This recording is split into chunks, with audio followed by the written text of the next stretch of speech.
오늘 설교 제목이 좀 깁니다. 부끄러움을 아는 사람, 부끄러울 것이 없는 사람이라는 제목으로 함께 은혜 나누기를 원합니다.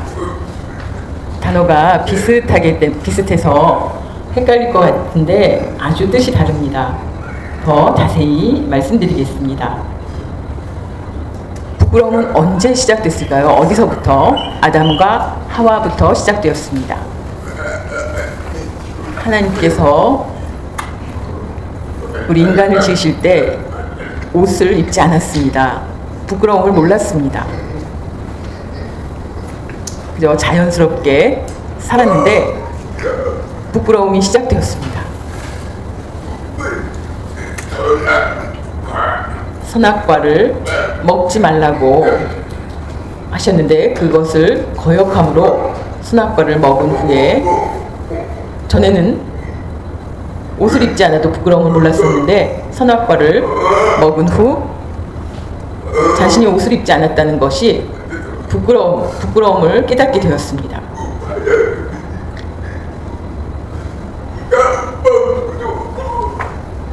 부부 사이에는 사실 그렇게 부끄러운 일이 아닙니다.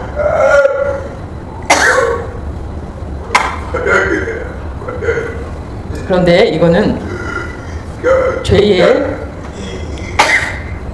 시작이 여기에서 시작되었기 때문에,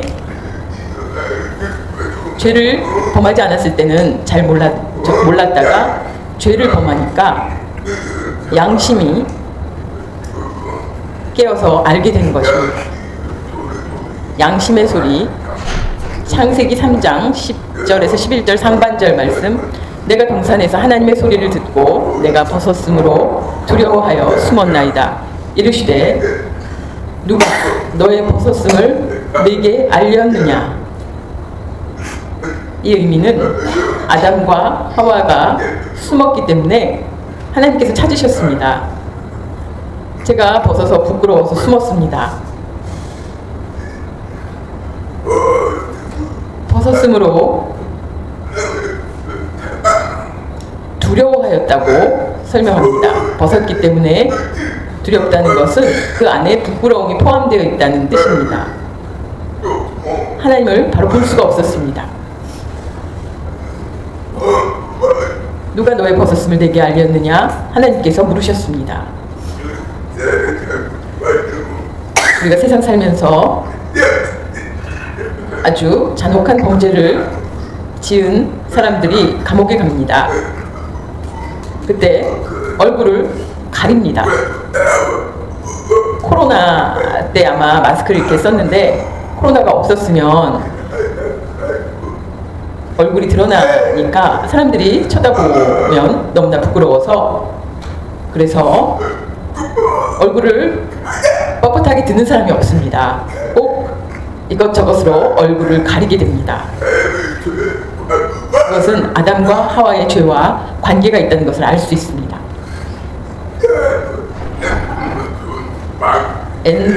N번방 사건이라는 것이 5년 전쯤 2020년대 일어났는데 아주 끔찍한 사건입니다. 나이 어린 청소년들에게 나쁜 행동을 시켜서 그것을 촬영하고 또 그것을 팔아서 돈을 벌고 했던 그런 사건입니다. 원래 잡혀갈 때는 너무나 부끄러운데 경찰이 얼굴을 공개하기로 결정해서 얼굴을 공개했습니다.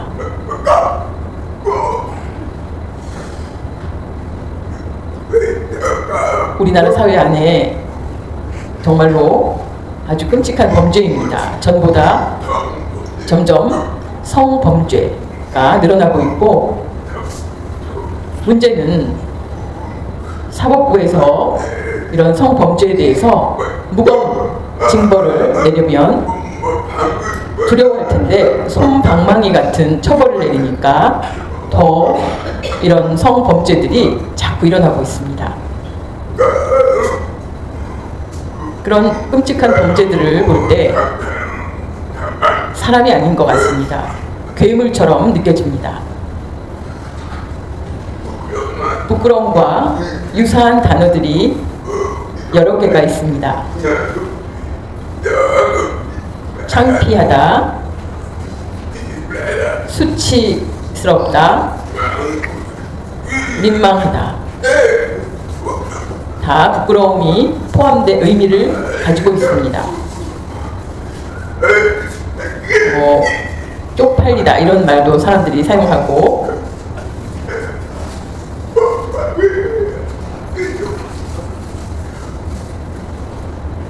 수줍다,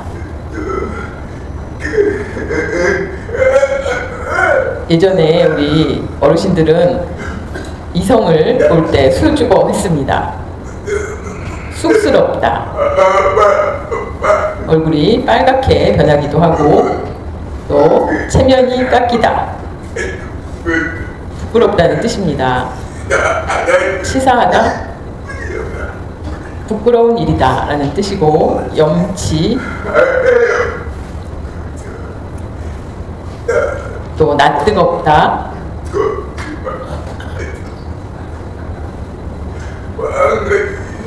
망신, 이런 단어들을 보면 부끄럽다 라는 의미와 비슷한 단어들입니다. 여러분 잘 기억하시기 바랍니다. 오늘은 첫 번째, 부끄러움을 아는 사람. 우리가 부끄러움을 알 필요가 있는데,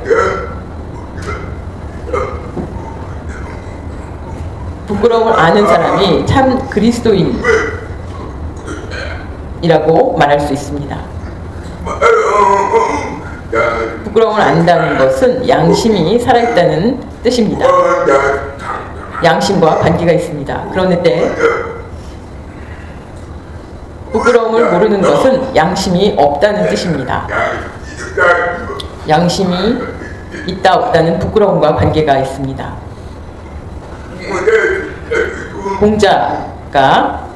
공자의 이야기가 있습니다. 옛날 우리나라 유교 사상이 공자에서 시작되었습니다. 공자가 제자들과 함께 길을 가는데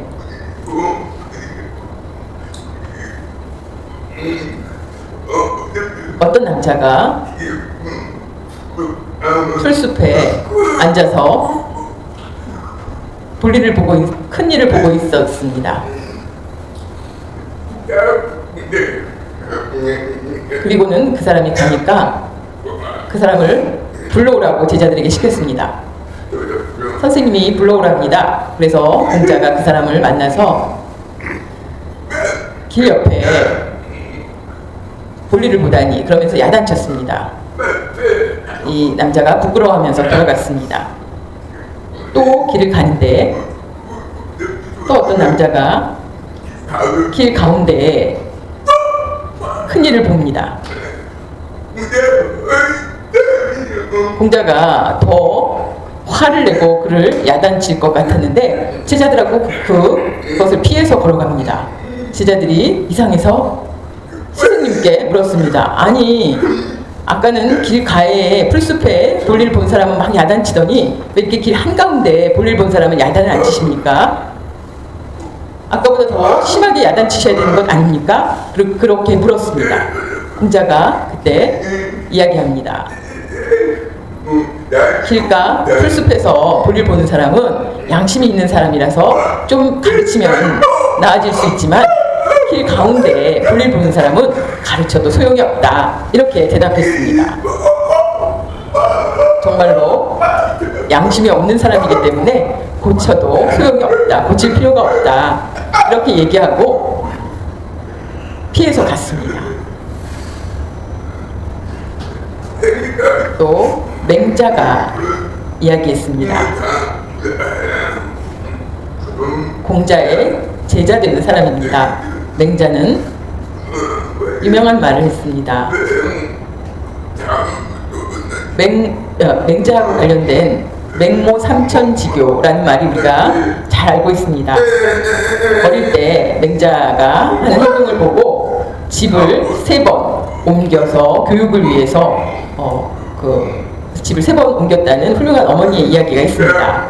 그 맹자가 이야기했는데 부끄러움을 모르면 사람이 아니다 라고 이야기했습니다. 정말 맞는 이야기입니다. 여러분 잘 생각해 보십시오. 동물들이 부끄러움을 압니까? 여러분 개나 소나 부끄러움을 알고 있는지 보셨습니까? 오직 사람만이 부끄러움을 압니다. 그런데 부끄러움을 모른다면 동물입니다. 동물과 사람이 다른 점이 바로 부끄러움을 아는 것입니다. 단어 후안무치. 후 얼굴이 두껍다는 것입니다. 얼굴이 후안무치. 부끄러움을 모른다는 것입니다.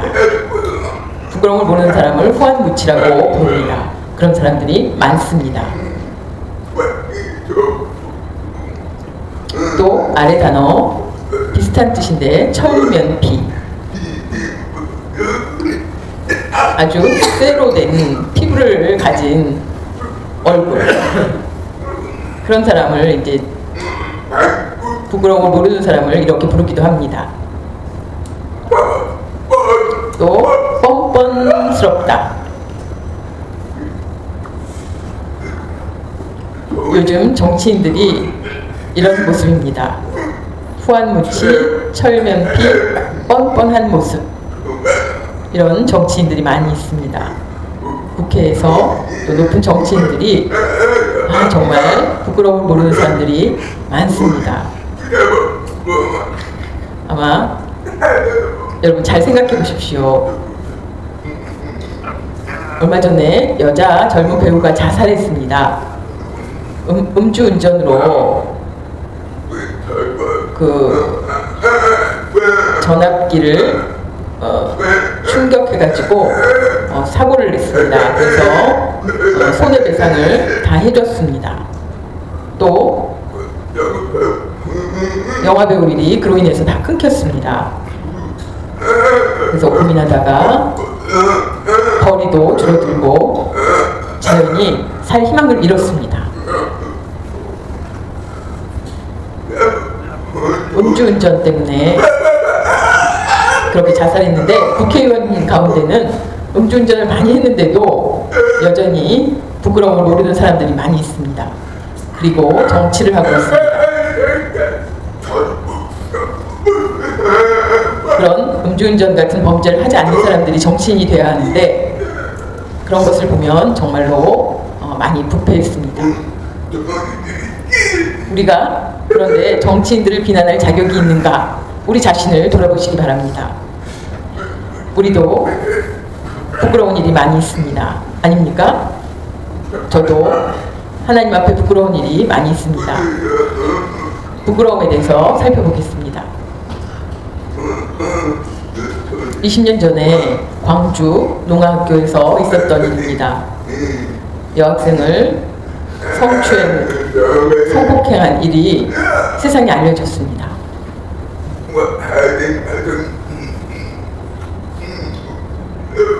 그 농학생을 그 성폭행하고 성추행했던 사람들이 교회에서 장로였습니다. 정말로 부끄러운 일입니다. 세상 사람들이 그래도 문제인데 교회를 다니는 사람들이 이런 일을 했다는 것이 너무 부끄럽습니다. 세상 사람과 예수님을 믿는 사람들이 똑같다는 것을 구별이 안 된다는 것을 보여준 사건입니다. 너무나 부끄러운 일입니다. 가톨릭 교단에서 프랑스 가톨릭 신부가 프랑스에 있는 가톨릭 신부들이 아동을 33만 명이나 성적으로 학대했다고 합니다. 미국의 보스턴에도 신부가 어린 아이들을 35년 동안 성추행을 했다고 합니다. 그런 것이 세상에 밝혀졌습니다. 정말 끔찍한 일입니다. 부끄러움을 모르는 양심이 완전히 죽은 사람들과 같습니다. 세상에 이런 사람들이 많이 있습니다. 인격은 아주 서서히 쌓입니다. 인격을 쌓아가는 것은 아주 힘듭니다. 그런데 무너지는 것은 한 방에 짧은 시간에 무너집니다. 예를 들면 저를 비유해서 볼 때 인격적으로 존경할 만하다고 생각했지만 제가 나쁜 일을 하면 그것이 한순간에 무너집니다. 그것은 정말 가벼운 일이 아닙니다. 목사뿐만 아니라 모든 성도님들, 청인이나 농인이나 그런 부끄러운 일들이 교회 안에서 일어나서 교회를 그만두는 사람들이 많습니다. 상처를 입고 교회를 떠나는 사람들이 많이 있습니다. 누구의 책임입니까? 나중에 하나님 앞에 갔을 때 우리가 심판을 받게 됩니다. 하나님 자녀로서의 바른 태도는 자기의 말과 행위가 잘못되었으면 부끄러워하고 하나님의 심판을 두려워하여 회개할 줄 아는 사람이 참 그리스도인입니다. 아주 행동을 바르게 해도 누구든지 넘어질 수 있습니다. 그러면 가장 먼저 하나님 앞에 눈물로 회개드려야 합니다. 회개가 없다면 하나님께서는 버리실지도 모릅니다. 윤동주라는 시인이 있었습니다. 독립운동을 했던 시인입니다. 전에 제가 학생 때 이분의 시를 읽고 아주 너무 좋아했습니다. 서시에서 죽는 날까지 하늘을 우러러 한 점 부끄러움이 없기를.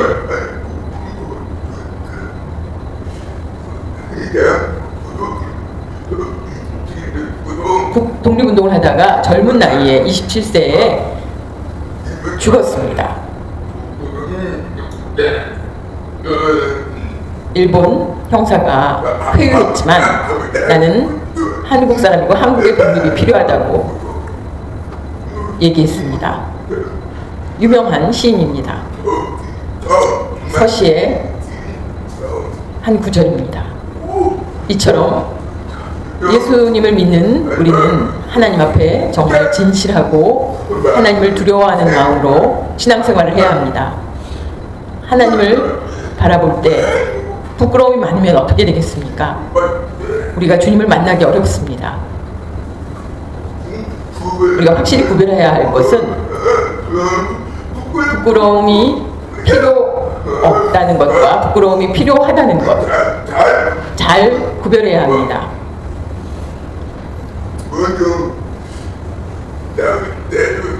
다윗의 이야기. 다윗이 정말 하나님을 경외하는 사람이었습니다.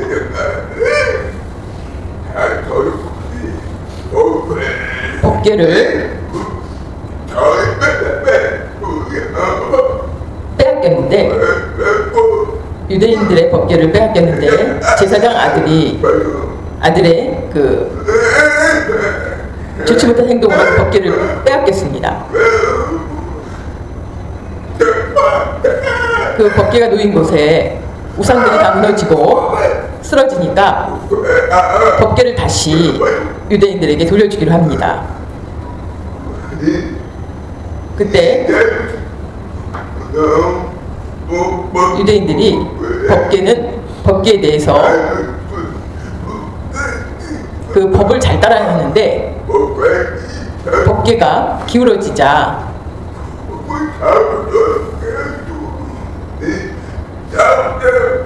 사람이 죽게 됩니다.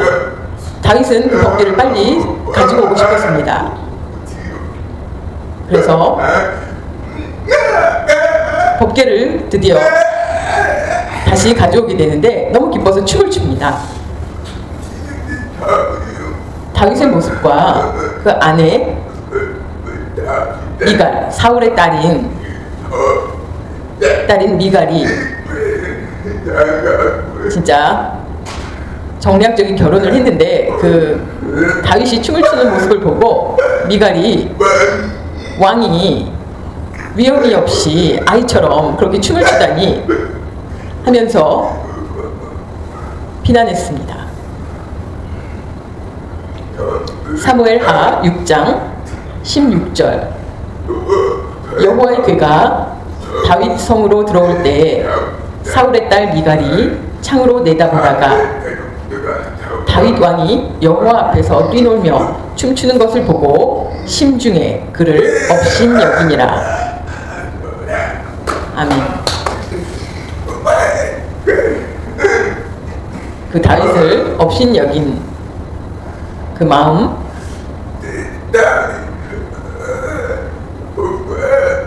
껍질을 다시 찾은 게 너무 기뻐서 다윗이 춤을 출 때 바지가 벗겨졌습니다.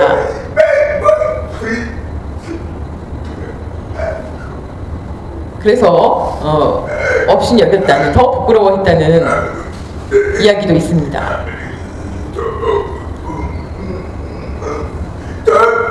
썩소라는 것은 썩은 웃음이라는 뜻인데 기쁜 웃음이 아니라 비난의 웃음이 그 안에 포함되어 있습니다.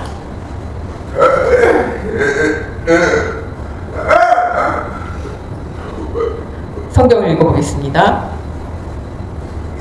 이스라엘 사무엘하 6장 20절 하반절 이스라엘 왕이 오늘 어떻게 영화로우신지 방탕한 자가 염치 없이 자기의 몸을 드러내는 것처럼 오늘 그의 신복의 계집종의 눈앞에서 몸을 드러내셨도다 하니 미갈이 옷이 벗겨지도록 춤을 추는 다윗을 보고 이렇게 비난한 것입니다. 다윗은 너무 기뻐서 자기 옷이 벗겨지는 줄도 모르고 춤을 추었습니다. 여러분에게 묻습니다. 춤출 때 하나님 앞에 춤추는 것이 부끄러운 일입니까? 하나님께 기쁨을 나타내기 위해서 춤을 출 것이 다윗입니다. 그런데 반대로 옆에 미갈은 그 모습을 보고 비난했습니다. 하나님께서 미갈을 저주하셨습니다. 아기를 낳지 못하게 하셨습니다.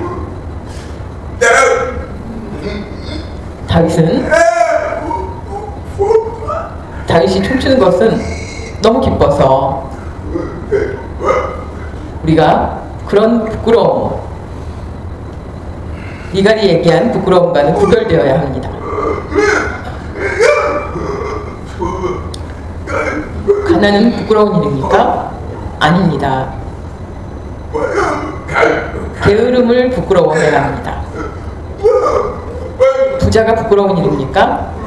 아닙니다. 이기적인 일이 부끄러운 일입니다. 무학, 배우지 못한 것은 부끄러운 일이 아닙니다. 그런데 비굴함이 부끄러운 일입니다. 얼굴이 못생긴 것이 부끄러운 일입니까? 부끄럽지 않습니다. 하나님 만들어주신 대로 우리가 사는 것입니다. 그런데 더러운 것이 부끄러운 일입니다. 몸집이 왜소한 것이 부끄럽습니까? 아닙니다. 마음이 좁은 것이 부끄러운 일입니다. 장애인이 부끄럽습니까? 아닙니다. 부끄러운 것은 인면수심, 얼굴은 사람 얼굴인데 마음이 동물의 마음, 그런 부끄러움을 모르는 동물 같은 사람이 부끄러운 일입니다. 이해하십니까? 우리가 더 부끄러워해야 할 일들이 있습니다. 하나님보다 세상을 사랑하는 일, 지식과 재능을 묵혀두는 일, 하나님께서 하나님과 세상 사람들을 위해서 사용하지 않는 것입니다. 세상 부자, 세상에서는 부자였지만 하나님 나라에는 아무것도 드린 것이 없는 것, 그런 것들이 부끄러운 일입니다. 하나님의 은혜를 깨닫지 못한 일, 맡은 일에 충성하지 않는 것, 주님을 위한 고난을 포기하는 것, 복음을 위해 순교하지 못하는 일, 이런 일들이 부끄러운 일들입니다. 당연히 우리가 해야 할 일들이지만 우리가 하지 못하기 때문에 부끄러운 일들입니다. 순교는 주님을 위해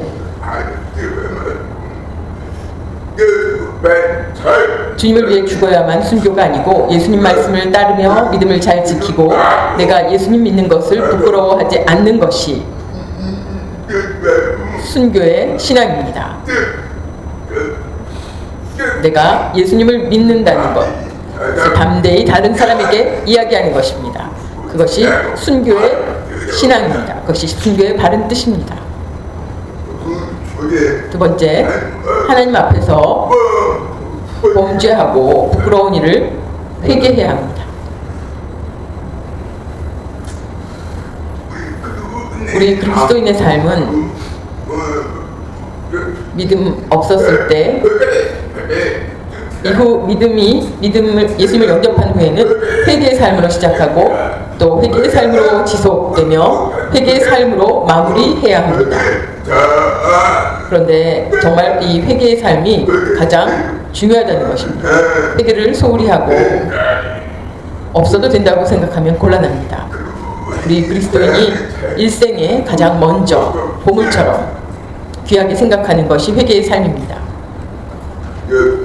예수님의 첫 번째 설교는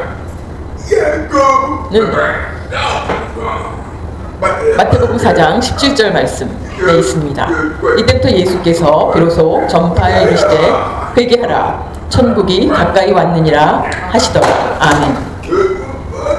예수님께서 많은 설교를 하셨지만 가장 먼저 회개하라 말씀하셨습니다. 베드로의 첫 설교도 성령 충만하여 많은 사람들 앞에서 설교할 때 많은 사람들이 예수님을 영접하게 됩니다. 사도행전 2장 38절 말씀, 베드로가 이르되 너희가 회개하여 각각 예수 그리스도의 이름으로 세례를 받고 죄사함을 받으라. 그리하면 성령의 선물을 받으리니. 회개가 없으면 성령을 받지 못합니다. 회개가 없으면 온전한 그리스도인이라 말할 수 없습니다. 그리스도인의 첫 발은 회개로 시작합니다. 지난주에 말씀드린 것처럼 회개 없이는 죄의 용서를 받지 못하고 구원도 받을 수 없고 회개가 없으면 그리스도인의 삶이 아닙니다. 가나마다 현장에서 잡힌 여인 이야기를 여러분이 잘 알고 있습니다.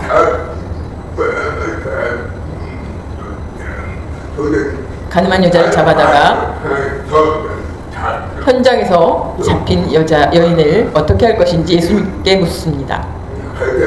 바리새인과 유대인들은 예수님을 어떻게 하면 책 잡을까 하던 차에 예수님께 묻습니다. 예수님께서는 그들의 마음을 알고 계셨습니다. 천천히 말씀하십니다. 저렇게 대답 못하시는 걸 보니까 우리가 이겼다. 이렇게 바리새인들과 서기관들이 생각할 때에 예수님께서 천천히 말씀하십니다. 죄 없는 자들이 돌로 치라. 아주 짧은 말씀이었지만 모든 사람들이 할 말을 잃었습니다. 죄 없는 자가 정말 자신을 보니 자격이 없습니다. 모든 사람들이 돌을 놓고 돌아갔습니다. 예수님께서는 여인에게 묻습니다. 사람들이 다 어디 갔느냐? 그리고 여인에게 이야기합니다. 어떤 이야기를 하셨냐면 요한복음 8장 3절에서 11절 말씀, 예수께서 이르시되 나도 너를 정죄하지 아니하노니 가서 다시는 죄를 범하지 말라 하시니라. 아멘. 다시 죄를 범하지 말라. 그것은 용서해 줄 테니 그냥 가라가 아니라 너의 행동이 옳지 않으니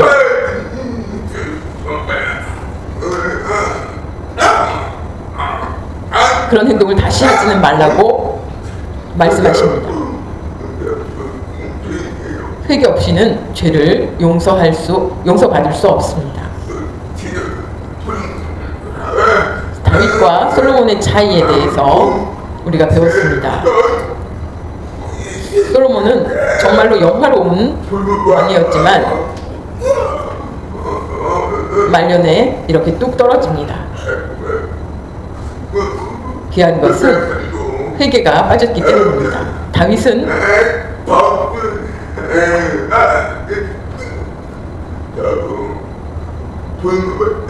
솔로몬은 잘 나가다가 막판에 이렇게 떨어졌지만 다윗은 정말로 회개를 잘했기 때문에 하나님께 칭찬을 받았습니다. 자신의 잘못을 깨닫고 울면서 하나님 앞에 회개했습니다. 시편을 보면 다윗의 시 가운데 울면서 회개하는 일이 많습니다. 그런데 솔로몬은 그렇지 않습니다. 다윗의 회개와 참회의 시편은 6편, 32편, 38편, 51편, 143편 정말 부끄러운 자기의 죄를 회개하면서 눈물로 회개의 기도를 합니다. 회개를 잘했기 때문에 하나님께 인정받는 왕이 되었습니다. 시편 51편 1절 2절 말씀 하나님이여 주의 인자를 따라 내게 은혜를 베푸시며 주의 많은 긍휼을 따라 내 죄악을 지워주소서. 나의 죄악을 말갛게 씻으시며 나의 죄를 깨끗이 제하소서. 아멘. 바로 하나님의 마음을 움직였습니다. 죄 없는 사람은 세상에 없습니다. 죄가 많고 적고가 아니라 회개를 얼마나 철저히 잘했는가의 문제입니다. 천국은 거룩한 곳입니다. 하나님도 거룩한 분이십니다.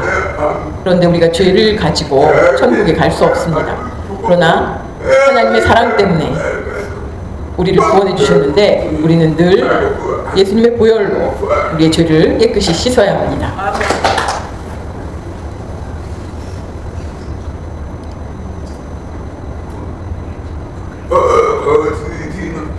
어거스틴의 회개가 있는데 바울 이후에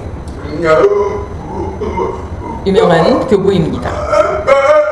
그런데 젊어서 방황하고 아주 방탕한 생활을 했습니다. 그러다가 회개로 말미암아 우리 기독교의 보물처럼 여겨지는 책을 썼습니다. 어거스틴의 참회로 유명한 책입니다. 자신의 죄를 회개하는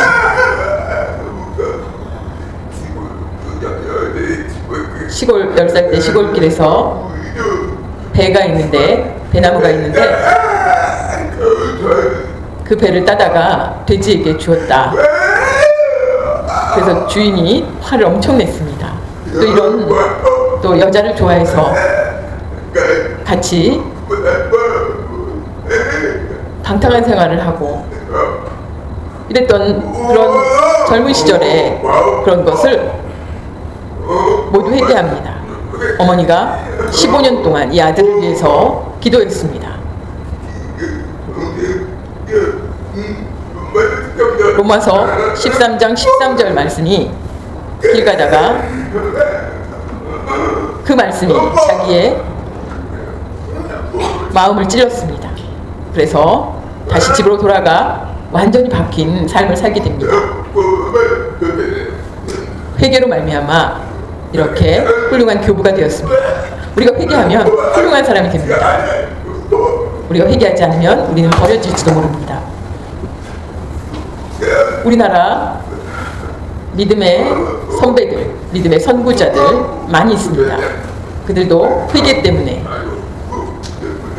장로가 되고 이 1907년 평양 대부흥운동 여러분 잘 아시죠? 우리가 전에 찬양 드린 적도 있는데 이제 목사님이 되어서 이 길선주 목사님이 자신을 진솔하게 나는 죄인이라고 고백합니다. 사람들이 깜짝 놀랐습니다.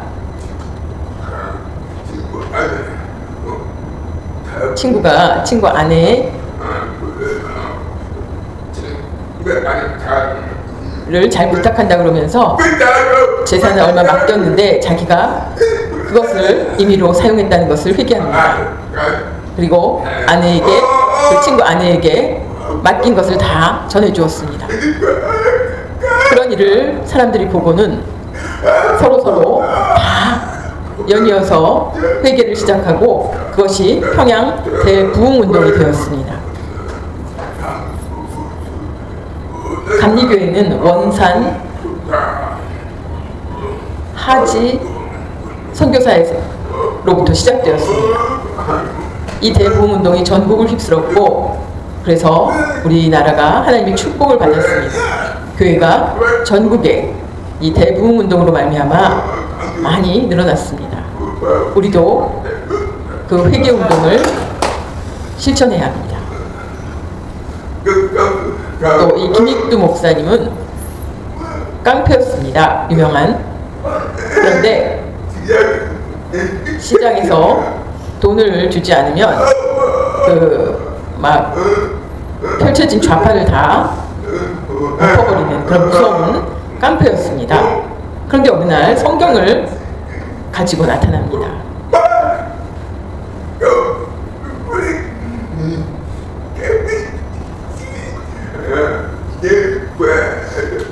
술 마신 사람이 이 사람을 마구 때렸습니다. 김익두 목사님을. 그러고 나서 술이 깨어서 보니까 전에 정말 깡패 대장이었던 사람인 것을 알게 되었습니다. 이제 큰일 났다 생각했는데 김익두 목사님이 오늘부터 예수님을 믿으세요 이렇게 이야기하니까 정말 1초 만에 전도가 되었습니다.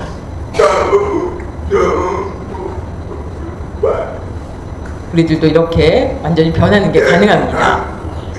또 제주도에 선교를 했던 이기풍 목사님 돌을 맞았습니다. 그래서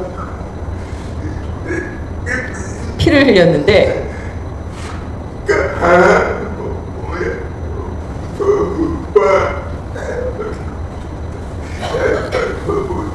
처음에는 외국인 선교사에게 돌을 던지던 사람이었는데 나중에 회개하여 제주도에 선교 가서 크게 쓰임을 받았습니다.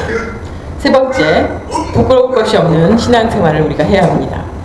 지금 회개를 잘하는 것은 끝나는 것이 아니라 부끄러움 없는 신앙생활을 해야 합니다. 그것은 어떻게 하는 것인지 우리가 전환의 기회를 삼아야 합니다. 지난날 부끄러움을 이제 주님의 영광을 위해 살아야 하고 지난날 게을러서 부끄러웠으면 이제 부지런하고 충성스러워야 합니다. 지난날의 고난과 어려움의 불평은 이제 복음 전도에 힘써야 합니다. 로마서 1장 16절 내가 복음을 부끄러워하지 아니하노니 이 복음은 모든 믿는 자에게 구원을 주시는 하나님의 능력이 됩니다. 아멘. 하나님이 주신 복음은 부끄러운 것이 아닙니다. 복음의 능력은 정말 큽니다. 복음을 부끄러워한다면 그리스도인이 아닙니다. 예수님께서 부끄러워할 사람 마가복음 8장 38절 누구든지 이 음란하고 죄 많은 세대에서 나와 내 말을 부끄러워하면 인자도 아버지의 영광으로 거룩한 천사들과 함께 올 때에 그 사람을 부끄러워하리라. 이 말씀은 하나님은 부끄러움이 없으신 분인데 왜 부끄러워하시는가? 왜 부끄러움이라는 단어가 있는가? 우리가 하나님의 자녀임에도 불구하고 예수님 믿는 것에 대해서 부끄러워하고 감춘다면 결국 천국에 가서 심판 자리에 섰을 때 그 사람을 부끄러워한다는 것은 너를 내가 모른다 라는 뜻과 같습니다.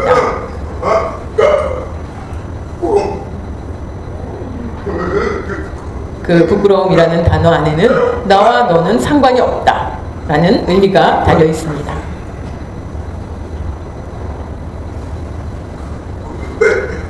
오늘 말씀 읽어보면 디모데에게 부끄러움 없는 일꾼이 되기 위해서 진리를 잘 분별하라고 부탁하고 있습니다. 하나님의 말씀 66권, 하나님이 주신 하나님의 말씀에 대해서 가끔 사람들이 마음대로 빼거나 첨가한 경우가 있습니다.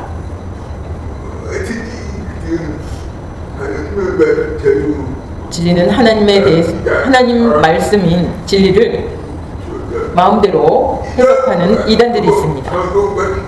성경을 마음대로 빼거나 넣거나 추가하거나 하는 경우 이단이라고 부릅니다.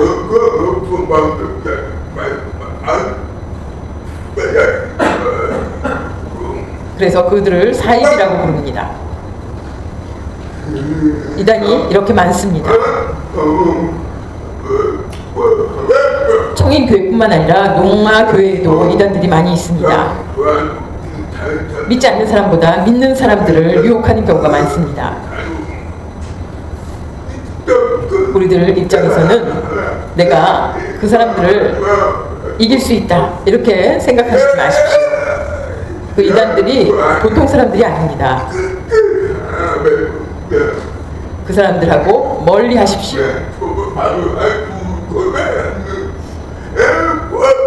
여러분들이 지혜를 써서 그들과 멀리 하십시오. 자꾸자꾸 만나다 보면 우리가 넘어질 수도 있습니다. 이단과 사이비는 마지막 시대에 더욱 많아진다고 얘기하고 있습니다. 그래서 교회를 떠나 이단으로 가는 사람들이 점점 늘어나고 있습니다. 정말 충격적입니다.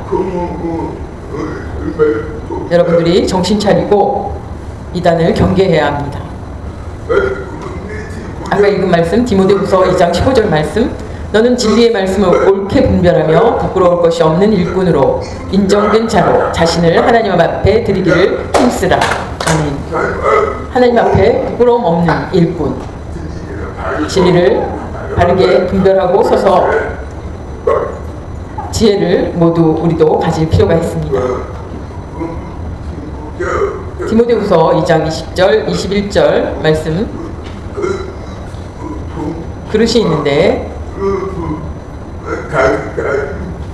그릇의 가치는 그릇 하나에 635억이라고 합니다. 그것을 사시겠습니까? 635억? 그 가치입니까? 아니면 2,000원짜리 그릇입니까?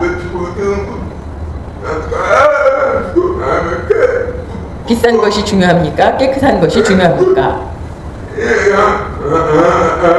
비싼 그릇에 무엇을 담아야 그것이 영양가가 있습니까? 아닙니다. 그릇은 똑같습니다. 2,000원짜리 싸지만 음식을 담으면 맛있는 음식입니다.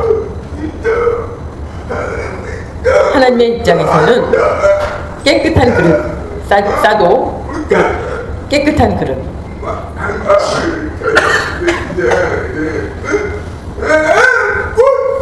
우리 마음이 깨끗하고 하나님 앞에 하나님 말씀을 잘 지킬 때 우리는 정말 값비싼 귀한 사람이 됩니다. 하나님께서 귀하게 쓰이시고 정말 우리가 그런 성도 부끄러움 없는 일꾼이 되어야 합니다. 하나님 앞에 부끄러움 없는 일꾼으로 승리하는 여러분 되시기 바랍니다.